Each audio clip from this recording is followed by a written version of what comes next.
দেখো আমি এবার শীষ পালং চচ্চড়ি করবো। আমি দেখো বেশ খানিকটা শীষ পালং কেটে নিয়েছি, লম্বা লম্বা করে বড় বড় করে নিয়েছি শীষগুলোকে, ডাটা শীষ সবই আমি কেটে নিয়েছি দেখো। আর সবজির মধ্যে নিয়েছি শিম, বেগুন, আলু আর কিছুটা খোসা সমেত কড়াইশুঁটি এর মধ্যে আমি দিয়ে দেবো। কিছুটা খোসা সমেত কড়াইশুঁটি আমি এতে দিয়ে দেবো।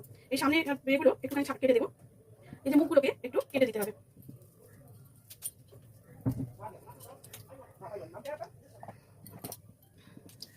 এবার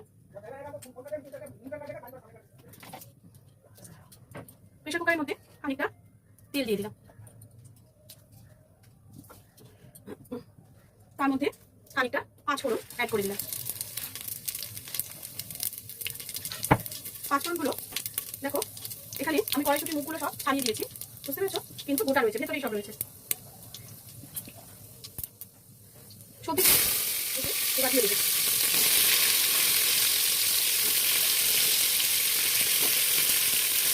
শিম, আলু, বেগুন তোমাদের যদি মনে হয় তোমরা আরও সবজি দিতে পারো, আমি আর দিলাম না। আর কড়াইশুঁটি সাথে এই চচ্চড়িটা খেতে কিন্তু খুব মজাদার হয়।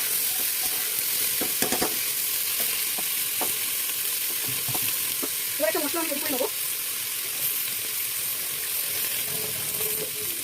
এই বাটিটার মধ্যে পরিমাণ মতো হলুদ দিয়ে নিলাম, কাশ্মীরি লঙ্কা গুঁড়ো তোমরা যতটা খাবে মনে করবে, যেরকম দেখে মনে করবে তোমরা তোমাকে পরিমাণ মতো দিয়ে দেবে। তার মধ্যে দিচ্ছি একটু জিরে গুঁড়ো আর দেবো একটু ধনে গুঁড়ো, এর মধ্যে দেবো চিনি আর দেবো নুন। এটা দিতে জল দিয়ে মশলাটাকে একটু নেড়ে নিয়ে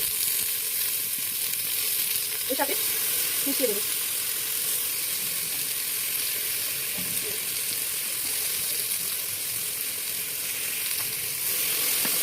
এবার সবজির সাথে ভালো করে মশলাটাকে মিশিয়ে দেবো। দেখো মশলাটাকে ভালো করে সবজির সাথে নেড়ে দেবো, নিয়ে তার মধ্যে পালং শাকটা দিয়ে দেবো।